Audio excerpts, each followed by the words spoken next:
And it's actually from the book of Esther in the Bible of all places. It talks about Mordecai, who was a leader in that time. A leader is also a light in the darkness. I think differently, and now I believe in myself because I'm around him, and I think even more is possible.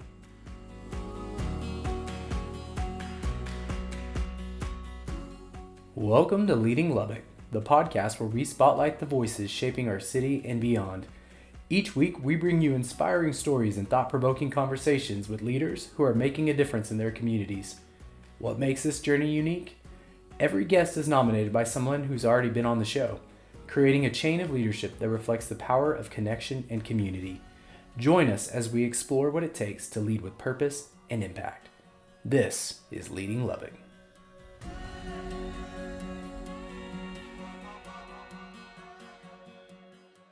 Welcome back to Leading Lubbock. I'm excited today because I've got somebody who I have looked up to for a long time here with me, and that's Mackenzie Dean. So first off, thank you so much for being here with me today. Of course. It's an honor. Looking forward to it.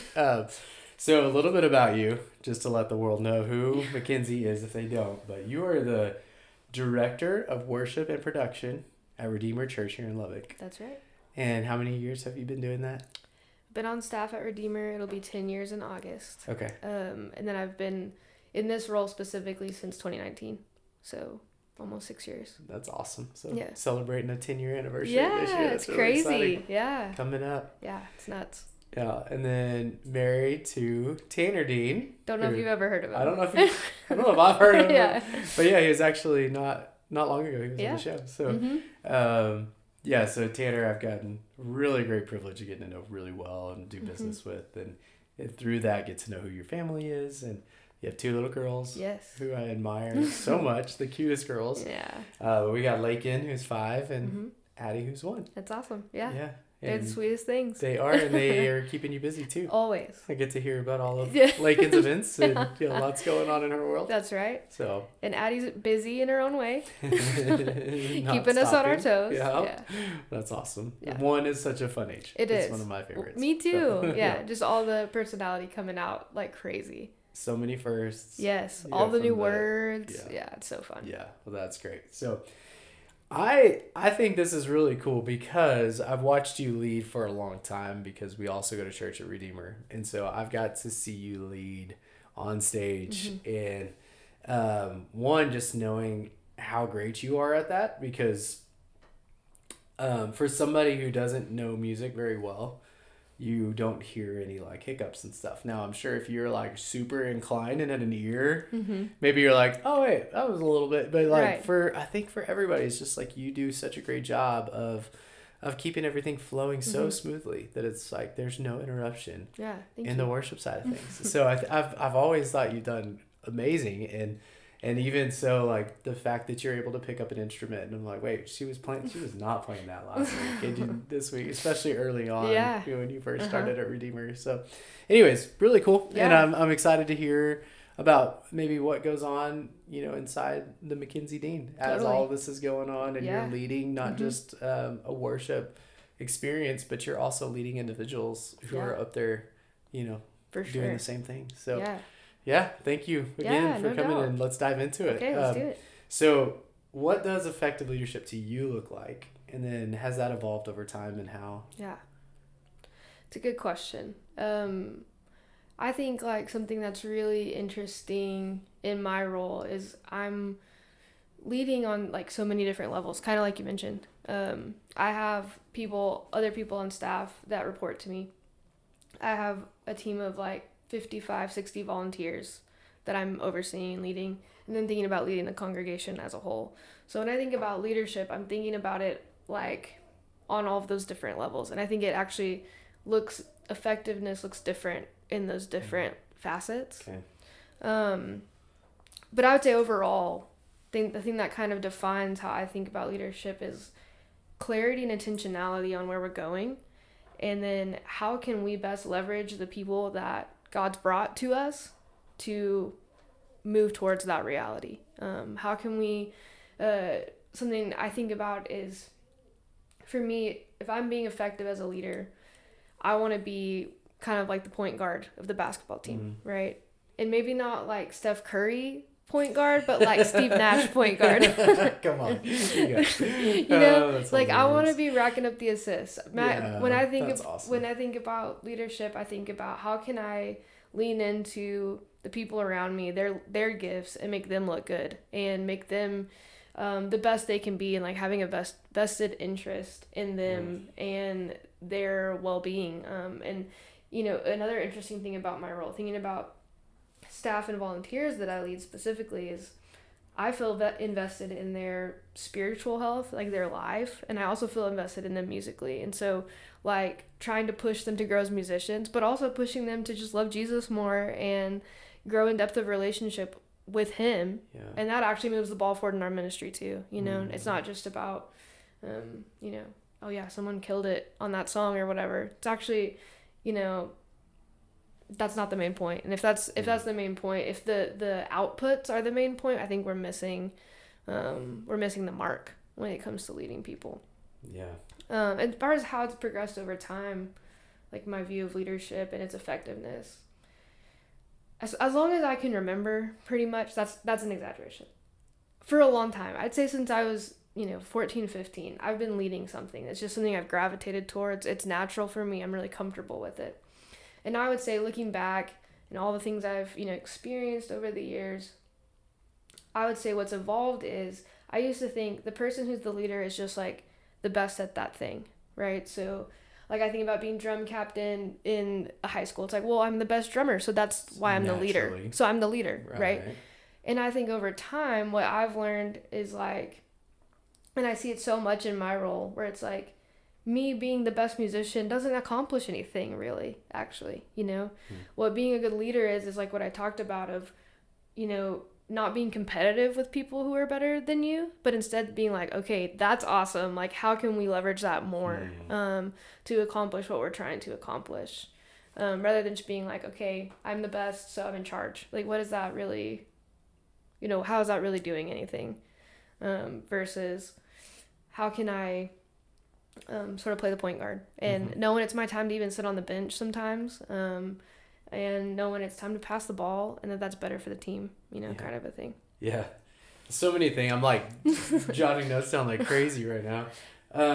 One thing that you said about, even as you're playing point guard, I think there's a lot of times when we're the guy, quarterback, point guard, like you put your whatever pitcher of a baseball team. You're the guy is usually like the leader. But I love that you said it's not the one just making all the points, right? Like I want to make the assists and and I just wanted to circle back around to that because I think it falls right in line too with you may not even be the best player on the team. And maybe you are, but maybe it's more in your shots. Maybe it was more in how well you pass or assisting others. And I think it's really cool to acknowledge the strengths of other people. For sure. And realizing just because I'm leading doesn't mean that I'm the best at what I do. Yes. And I think even relating that to real estate and my role, I'm leading the company, and I cannot say that I'm the best real estate agent here. And I don't think Tanner would say the same thing either. Like, I think there are other people with strengths in different areas. And I think wherever we're at in our leadership journey, and I think even as we're leading family and leading kids, is just acknowledging, like, what are you excelling at? And then how can we acknowledge those strengths and then build those up? That's right. And then you're starting to find the gaps. Like, where do they come in a place where I don't? Where does that person fill in with a place that they don't? That's right. So that's really cool. Yeah. You were going to say something. Well, I was just going to say, like, something that I shared with our volunteers at our training last month was I was just reading 1 Corinthians, 12, I think. The love chapter's 13. So it's the one before that, I think, about the body of Christ. And it starts talking about spiritual gifts, but then it talks about like just the different parts of the body. And there's all this language around like, basically Paul's saying like everybody wants to be like the really cool parts, like the face or like the bicep, the muscle, and he's saying like there's actually more honor upon like the smaller parts, like the pinky toe, and it's like, I think like I was trying to encourage our team that there's times where maybe you feel like, am I really like doing anything? Like, am I really contributing? Like, I'm just back here playing the bass, like, does that really matter? And I think trying to understand like you can't do it by yourself. So actually everybody else matters a ton, you know. And if we were all the biceps, like that's a terrible body, you know. Right. And so I think that's really present. It's really, I see it really obviously, I guess, in my team and in our church. Like that could be across the board, right? If everybody was, you know, a preacher like Dusty, like that'd be really cool. But what about people that just need to be served, you know, and people that just need to like be able to go pray for people in the hospital. It's like that's huge, you know, and those things are not like they're not as visible. But they're still important. Yeah. You know? I love that you have a different perspective on leadership. Being like, I've never interviewed anybody who's leading worship. Okay. At a church. A lot of times it's businesses and sometimes teams like quarterbacks and just people who are out on the field. Right. But this is just such an interesting new perspective for me as I'm talking to you, because I'm a visual person and I find like analogies and stuff in most of the conversations I have. But what I love about this is I'm thinking about like if we were all the bicep or all the face or whatever it may be, like what if we were all drummers, right? Yeah. And you had just like a stage full of drummers or bass players and it's just like, whoa, that's a lot of noise, right? Yeah. And it may be a beautiful noise, but it doesn't really accomplish the end result. Yeah. And I think same thing with lead singers. What if you had like 8 lead singers up there? Yeah. And no music in the background. Yeah. And it's just like, wow, that's just that's beautiful. And you got a lot of, but still like not harmony. Like you still need different people in different places of the singing roles. And, you just get louder. Yeah. I think whenever you're all doing the same thing, and it's not necessarily creating something unique and something like beautiful. It's just creating like it's increasing the volume of it. That's right. So well, that even ties like that's a great, you know, extension of the analogy, because then it goes into 1 Corinthians 13, you know, love is patient, love is kind. But then Paul even says, like, if I have not love, like I'm just a noising gong, clanging cymbal, right? Right. So I think even like taking that, like that's something even we talk about with our team a lot, is from a relational standpoint, like that's the heart of like what we want for our volunteers, is just like this appreciation. We're not competitive with one another. We love one another. We appreciate each other's gifts. We want each other to flourish. And then like even from a musical standpoint, we're always pushing our people to think about like, how do you fit in with what everybody is doing? You know, if you want to do the cool thing, if you do the cool thing 100% of the time and we're all doing the cool thing, it's actually not cool anymore. It's just really a lot, you know, actually less is more. And we want to pick the places where those people are like getting to kind of pop out and, you know, flex their chops a little bit. It's like, that's awesome. You know, I think thinking about, that's to me, I guess, a snapshot even of the spiritual reality, you know, of just, there's a way to support and care for one another in a way that is better for the whole and doesn't serve the individual. What a testament to identity too. Like whenever I think people can get discouraged by watching somebody else who has a talent maybe that they desire. 100%. And then it's like, man, now I'm just envious of that person and whatever's going on. Versus what do I do? Like what do I do really well and what are my strengths? And instead leading into that versus like wishful thinking about wanting to be 100%. And man, if we all did that, all discovered what our strengths are and we just lived from that first, man, how cool. Like what a harmony that would be. Absolutely. And I think it's so, not to keep rattling on about this, I just think it's huge, because if I think about, you know, just over the years and years, there's so many times I wish there were things that were different about myself and that I did, you know, I had different strengths, or I'm not very outspoken. Like I'm pretty reserved and I'm not going to speak up unless it's really important to me, you know? And there's times I wish I wasn't that way. I wish I would, you know, have more to say or whatever. But it's like if I had spent less time worrying about that and more time just being comfortable with who God made me and like walking in that, it's like that would have been better. You know, it would have been so much better. I think I would have been so much more effective sooner, you know? Yeah. I think that's probably true for all of us too. I feel like we're 10 or 12 minutes into this thing and I'm like, all right, let's go ahead and stop. I'm like, sorry. But no, I'm like, this is like, stop. Let's cut the video.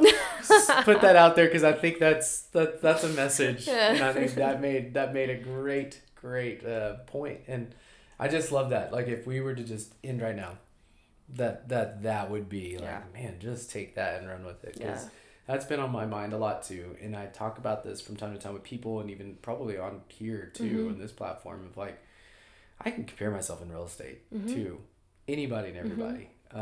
And always find somebody who's outdoing me in some way. Yeah. But we all have our own abilities. So like lean into that and find it. And there's so much value that come out of it. So. And what's crazy is someone else is thinking that about you, right? That's wild. Yeah, That's you wild. know, Yep. like someone else is wishing they were more like you. Yeah. And we need to not do that. Exactly. And honestly, I feel like we keep talking about that over and over again. That's awesome. So what about your leadership in your everyday life? Like, how do you embody that day to day? And then do you have like any practices or habits that help you like continue to become an effective leader? Yeah. A few things that come to mind for me are specifically like the book of Titus in the Bible. I hope this is okay to go this way with it, but well, I mean, obviously my role specifically is very informed by the Bible. So I can't really separate the two. But one thing I love about Titus, specifically chapter 2, is it's talking about the role of like discipleship in the church, like investing in other believers and that kind of thing.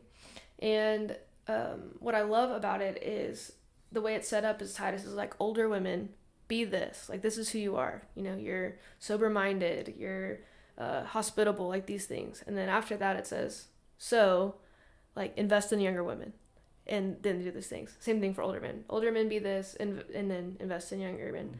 And what I like love about that, well, and then one more thing, is then in chapter 3, right after that, it goes over to, because the grace of God has appeared, bringing for salvation for all people. So the engine of that is obviously the gospel, and like our own salvation, inner transformation changes us into a certain type of person. And in Titus 2, when he's saying older women be this, like he's saying who you are matters first, and then that like overflows into leading other people and what you do. And so I've always been really motivated by this idea of leading yourself, right? Leading yourself to be this person, to be someone who's worth following and like emulating your life, right? So always considering, like, where am I leading myself? I'm leading myself in a direction. Where is it? Like, is it towards, you know, comfort and like laziness and like just wanting to like decompress and eject when I'm like not at work? Like, is that where I want to lead myself to? Do I want to lead myself to godliness and righteousness and abiding in Jesus? Do I want to lead myself into like idolizing parenting? You know, like where am I leading myself? And always considering that. And that kind of ties into, I think, probably if I had to say like one defining characteristic of how I lead, how I think about my role, how I think about what we do as a worship team, it's like intentionality. That is like, that's the engine for everything for me, is like, why? Yeah. Why are we doing this thing? Why do we not know why we're doing it anymore? Okay, then we need to stop. It's not actually accomplishing anything. Like, why are we singing the songs that we're singing? Why am I going to sing this part of the song this certain way? Why am I going to say this thing on stage this way? So leading myself and then having this like really crystal clear like intention behind the things that I'm doing, like as a leader, I would say that's like the thing that's always just like running in the back of my mind when I'm making like huge decisions and then like super small decisions, you know, is like, where am I leading myself? And then like, why? You know, like why are we going that way? I would say those are kind of the daily like grind, you know, just over and over and over. Those are the things that are running in my head. So I love that because I think you can probably get in like this autopilot mode and just like, okay, that sounds great. Like that may work better for, you know, X, Y, Z, but I think a lot of it is like when you have that intentionality, it's not just the why, but then there's probably a follow-up of like, does that why now point to the direction where we're wanting to go? Like, is that for sure? But you have to know that too, of like, what's the end goal of this or the purpose behind it, to then understand, does the why follow or point in that direction? That's right. And so I would love to know, like, what are there waypoints for you to like know whether or not you need to go more this direction or more this direction? Does that look like like a mission of yours Yeah. or a purpose of yours? Well, not a personal thing, but like our ministry does have a mission statement. Mm-hmm. A couple years ago, I like had this moment where I was sort of like, we just been like, the best way I could describe it is like if our ministry was a house, we had just been like, oh, the floor's broken, let's fix the floor. And then like, oh, that window's broken, we'll fix the window. And then all of a sudden I looked up and it's like, everything's mismatched here. You know, Wow. like it looks like 10 different people built this house because they kind of did. You know, it's like everybody had opinions over the years. It was just like all of a sudden it was just kind of a mess. And so I decided like I'm going to burn everything down. That's what I said. I'm going to burn everything down. I'm going to start from scratch. Like as if I didn't know anything about like Redeemer music, what would I want it to be? Like where do I feel like God's calling us to and what do I want to do with that? And so when I burned it down, that's when I rewrote our mission statement to kind of capture like what we want to do. Like what are we mostly about, right? Do you want me to share that? I would love Okay. to hear that. So Redeemer Music exists to lead intentionally, right? Lead intentionally, develop progressively, create habitually, and send expectantly. Okay, one more time. Lead intentionally, develop progressively, create habitually, and send expectantly. That's awesome. I love it. So what's awesome about that is that like literally everything that we do like for our volunteers, our onboarding process, even us as a staff is like thinking through like does it fit in those categories, you know, or is it just stuff? And that's actually been so helpful because there's times where it's like we need to stop doing that thing. You know, we've done it for years and years and years, but it doesn't fit in that, you know, or, you know, some other ministry wants worship at their event or whatever. And there's times that's an easy yes. And there's times where it's like, actually, I just don't know if that actually helps either of us. You know, maybe you just feel like you should have that because you think you should, because it's a church thing, you know, or whatever. It's been awesome to see that clarity for us and for our volunteers. And all of our trainings that we do a monthly training with our volunteers. They all tie into one of those like components of the mission statement. We make that really clear for everybody. Yeah. Like, you know, this month we're talking about, like last month we talked about preparation and we talked through the Proverbs. Like, what does the wisdom of God say about preparing just in general? It obviously doesn't talk about preparing for leading worship. That's not, I wish that was in there. That would be helpful. So it's like, yeah, we're talking about develop progressively. We want to grow as musicians and we want to grow as disciples of Jesus. And so that's why we're talking about this month or whatever. Like there's always this connection to put that back in front of our team. So that it's really clear for them, like, this is where we're going. Yeah. This is what's important to us. Wow. The neat thing about that too is that you have something going on as a worship team that as an attendee of Redeemer, like it's a byproduct that I'm receiving, like what you guys are creating and how you're creating. And there's this whole world behind it that we just don't even know exists. And it's so intentional that then you start to see like when you can come behind the curtains like this, which I think is a rare opportunity for somebody to like be able to share like, hey, this is what's going on. Then you can start seeing like, oh, that's why. That's why this is effective and that's why that's done that way. And I think I could take it for granted. And I think probably a lot of people who attend a church of just like taking it for granted what they're consuming rather than understanding like there's probably reasons why they're doing what they're doing and hopefully even that pointing in the direction of the entire body. Right. And so I think that's really neat that you're doing that and that me from an outsider don't even know that exists. Right. But also you're leading so many volunteers through this as well, like impacting their lives, not just staff members and not just church goers, but that like hopefully by doing this, you're modeling for them in their life too, leaving there. How should they operate in their businesses with their families, with their roles? That this is how you have a clear vision. Yeah. And this is how you make sure that you stay on track for that. Totally. And I think that even goes to that idea in our mission statement of send expectantly. Like, there's a part of it that's about, like, my hope would be, you know, Lubbock is a really transient place generally. You know, over the years I've been at Redeemer, there's no telling how many hundreds of people I've had, you know, volunteer with the worship team. My hope would be that when they move on, they would be able to go wherever and be like, oh yeah, I feel ready. Like I can lead worship literally anywhere after this experience. Like that's my heart and my goal. And So there's a part of it that is that, but it's also what you're saying, like send you expectantly into your life, that whatever we're doing actually affects your personal worship, your leadership, like your relationship with Jesus. Like I'm expectant of that, you know, that God would do that and use, you know, this thing that, you know, I tell our volunteers all the time, I know this isn't your main thing, right? I know this is not the main part of your life. It's my main thing, you know, like this is taking up a lot of my time. And I love it. But it's like, so while I have you, like, I want to like just invest in you, and I want you to feel like, man, I cannot imagine going to Redeemer and not having been part of the worship team, you know, like that was such a big part of my life. That's my hope, you know, is that God will use it in big ways in their life that go beyond playing the drums, you know? Yeah.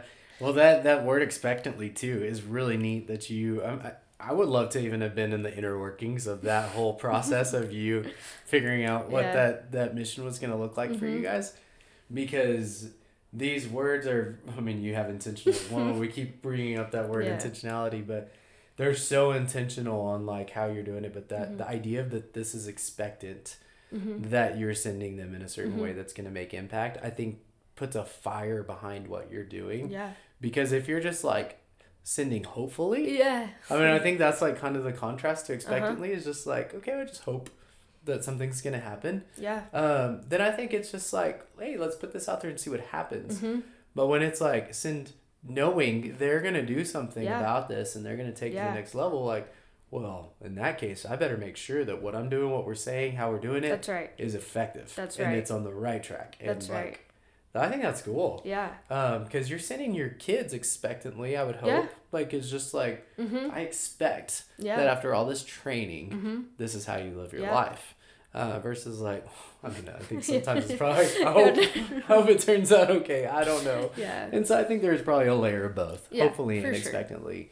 But I love that. I love that word and the probably the time you took to be very strategic about the words you chose. Totally. Okay. Yeah. Moving in a different direction now, I would love to know, is there a pivotal moment in your life that's kind of shaped who you are now? It could be personal or professional. Yeah, I think something that's always sort of running in the background for me is like being a woman working in a church and being a woman in my role specifically, and knowing that people have different feelings about that. And I understand that. Like, I'm not mad about it. I understand why some people might disagree with that and might not feel comfortable with it. But because of that, like, I have a chip on my shoulder a little bit of, like, underdog mentality of, like, listen, like, if they're going to put a woman in this role, I got to freaking show that, like, I deserve it, that I'm worthy to do this, and there's a reason why I'm doing it.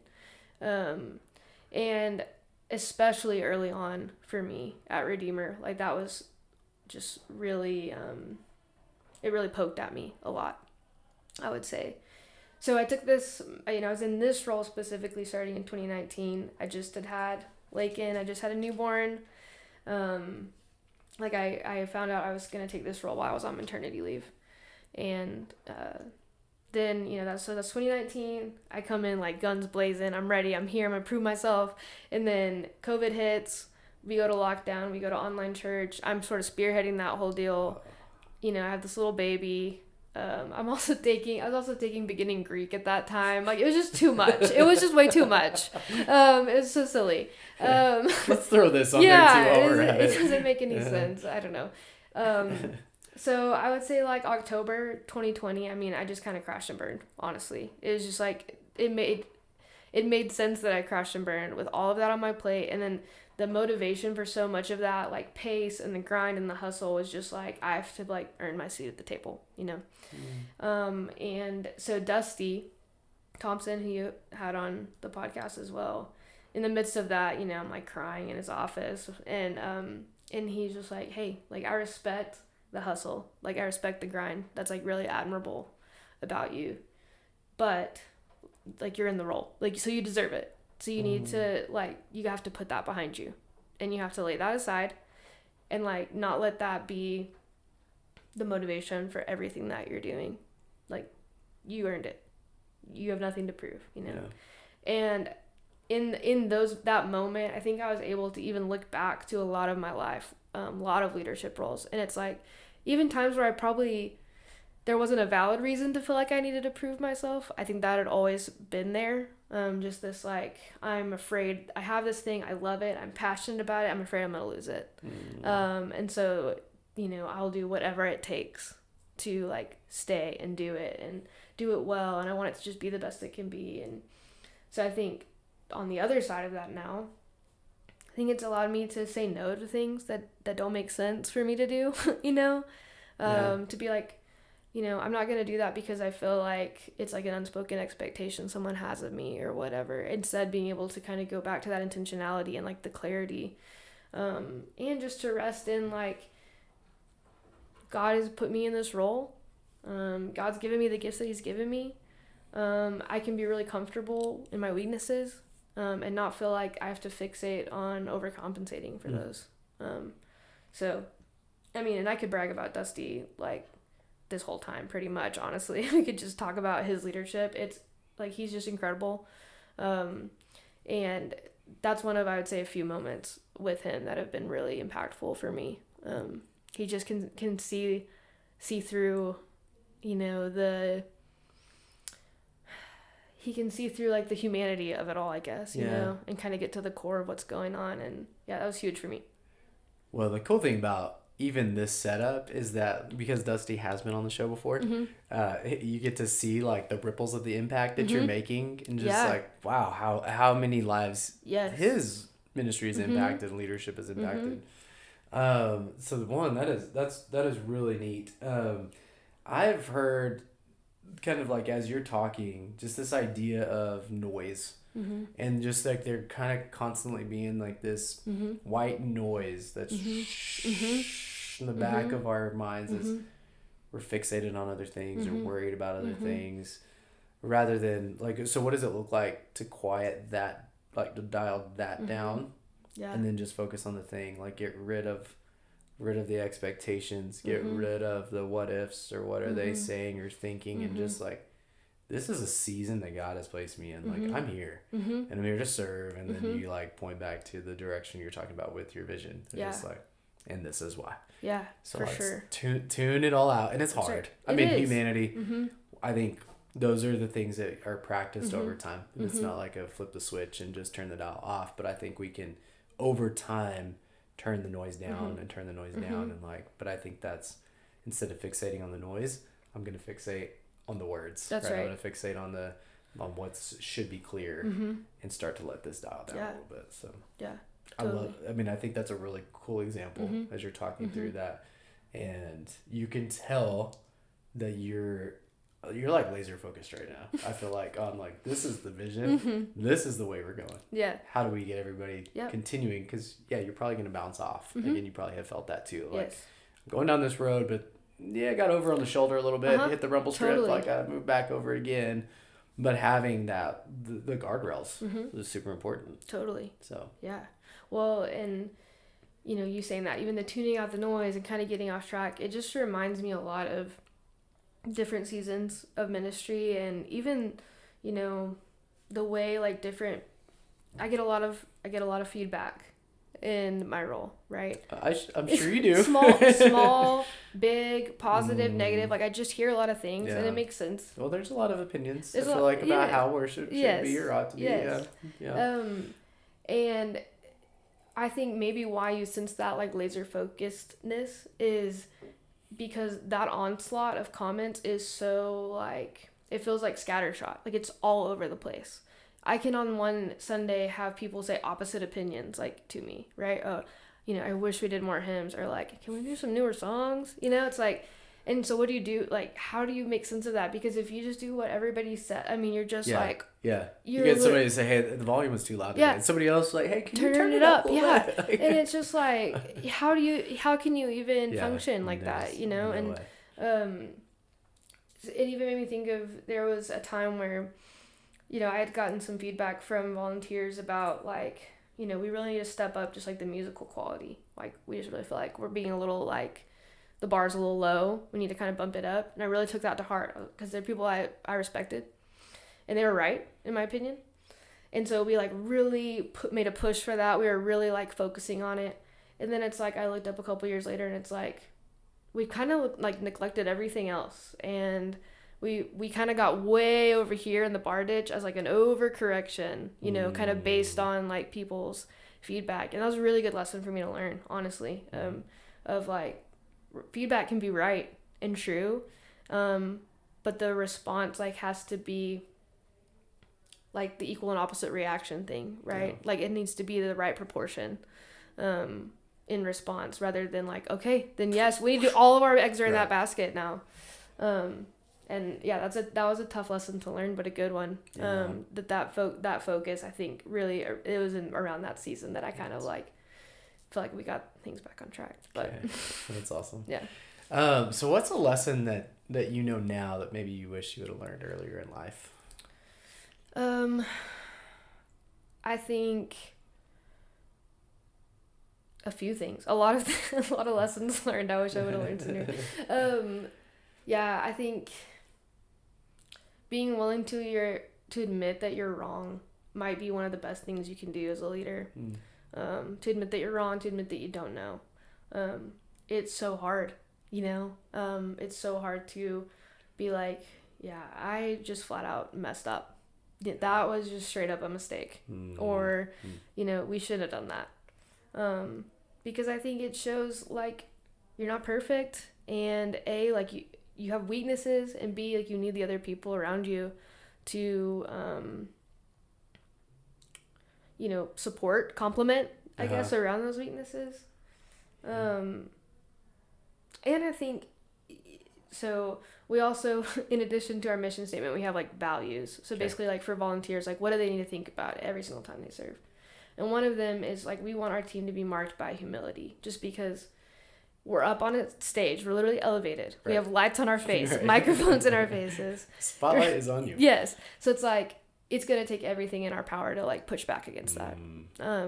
And so I think that for me, like the best way I can lead out in that is those types of things, to admit that I'm wrong, to admit that I don't have all the answers. Yeah. And, you know, actually, you know, so-and-so is way better at drums than me, actually, you know, actually most of them are, you know, and to like defer to them even, you know, about musical choices and about ideas they have for the ministry, to really welcome that.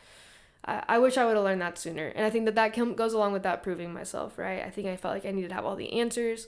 I needed to be like, we're doing this, not that. And, you know, I have this big vision for this. And I think over time, I've learned more that actually like the input from the people experiencing it is better. Yeah. I don't know best. Yeah. And you talked about that earlier. I mean, I felt like that's how the conversation started, was the point guard and the assists and and so really knowing who the people are in what places and making sure they're on the right seats for that. And just having that humility to say, it's hard as a leader to say, I don't know. It is. And even let me find out and I'll get back with you. Or who else in here has a better perspective on that? Because I think it's like this given and the expectation that you do know. Yeah. Like that's why you're in the role. So you should know it. And it's hard to say, let's defer that either to another time or to another person.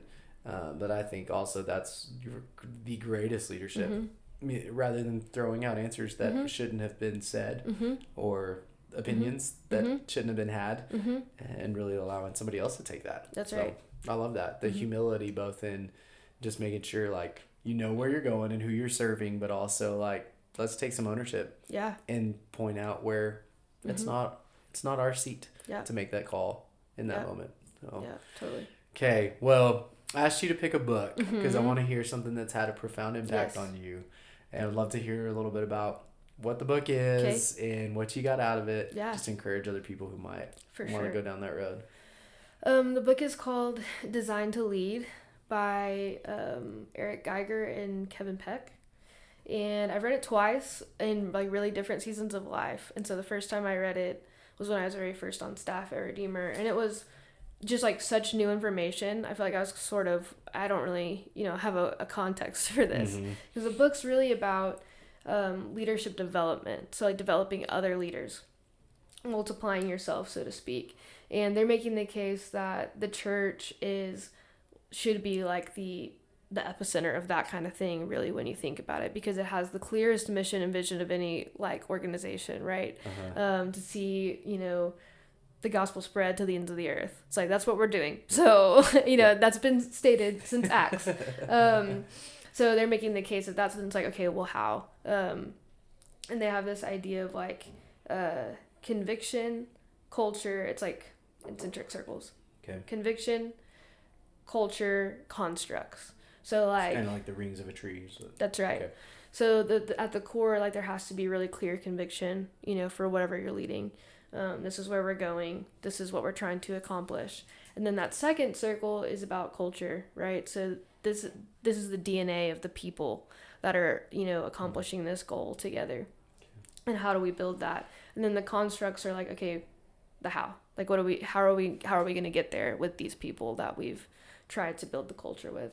And probably it's towards the very beginning of the book, but probably the most impactful part for me, because I'd always heard this idea of like delegation and like, you know, the idea of I do, you watch, I do, you like ask questions or something, and it's like eventually it's like you do and I watch, right? Eventually we get to that point. And it's like, cool, like that sounds good, you know, but it's hard. It was always hard for me to let go of things, I guess, you know, to be like, no, but I'm the best at doing this thing, loading the slides for Sundays. I'm the best at that, and so I'm not going to give it up, which is so silly. So what really the book helped me see, he walks through Exodus chapter 18, which is really an interesting chapter because Moses, this is right after they've crossed the Red Sea, and they're just like getting back on their feet. And his father-in-law, his name Jethro, which is just great, a great biblical name. He comes to visit, and he watches like Moses judge the people. So they're all bringing Moses their issues basically, and he's sitting there being like, you know, you're right, you're wrong. This is the law of God. This is so therefore we need to do this. And he did that from like sunrise to sunset. And at the end of the day, Jethro was like, he literally says, what you're doing is not good.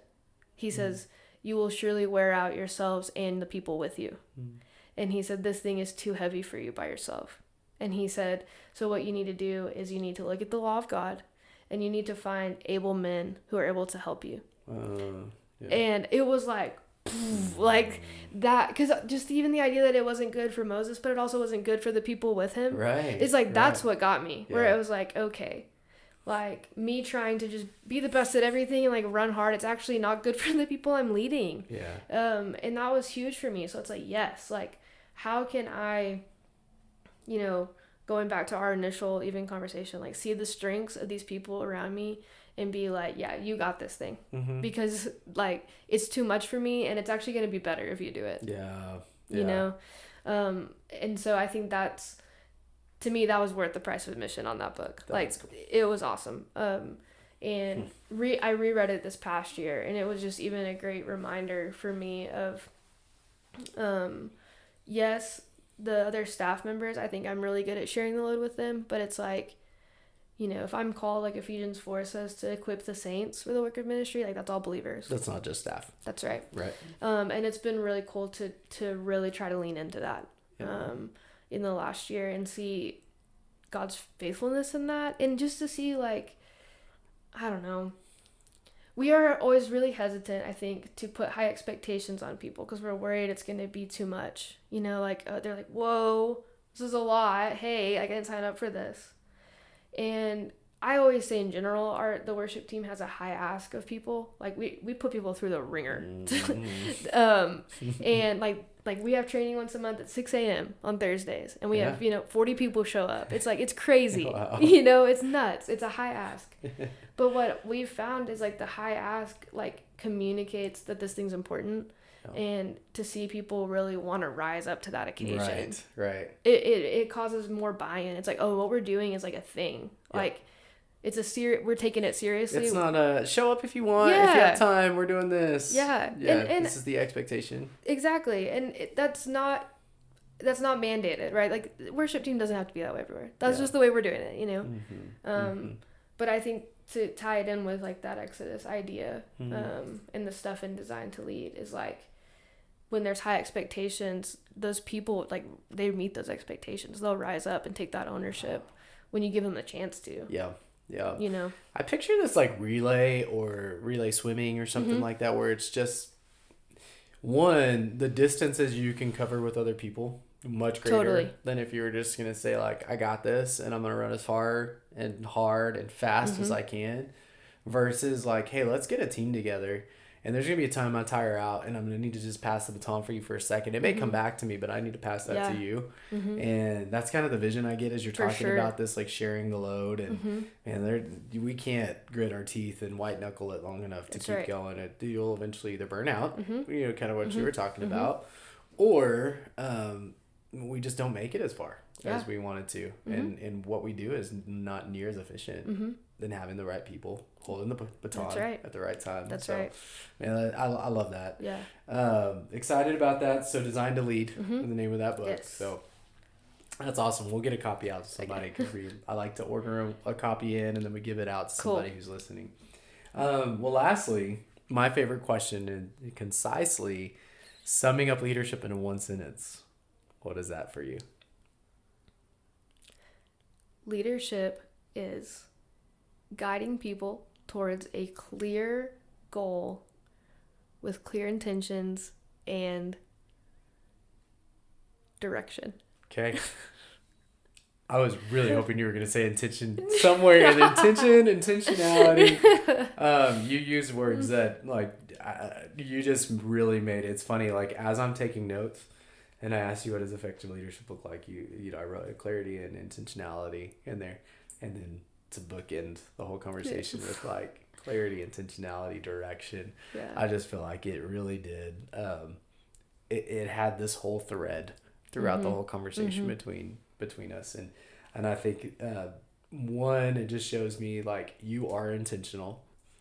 You have very clear direction you're heading, and really there's this love for people in it too. Yeah, you talked about having like care for the entire person, not just the output of what you're doing on a weekly basis. And so that is evident. I think what you're doing is making an impact in so many different ways. Like I love this idea of ripples and the ripple effects people make, because one, we just don't know how far ripples go out and how big they are.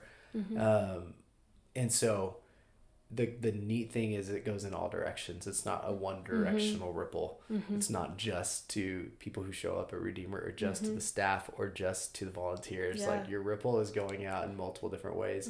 And then you never know, like there's a song that hits with somebody on a Sunday and be like, you got to check this song out. Right. And then that's like just this whole other catalyst and wave that's going on that you have no idea about and may never come back to you.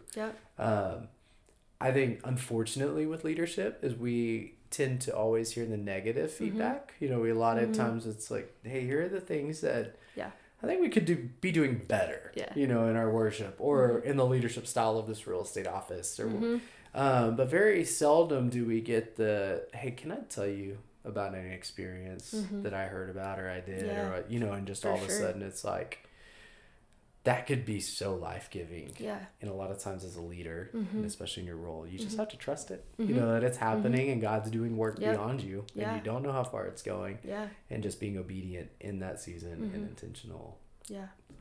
So, anyways, no doubt. I love it. Thank you for being on today. Yeah, thanks for having me. I think there's a lot of cool nuggets that I can't wait to listen back on this one and maybe make some more notes. But it's just very special to hear what you're doing, how you're doing it, the behind the scenes, the direction that you have in all of it. Thanks for sharing your time today. All right, well, we'll talk soon. Okay. All right, bye.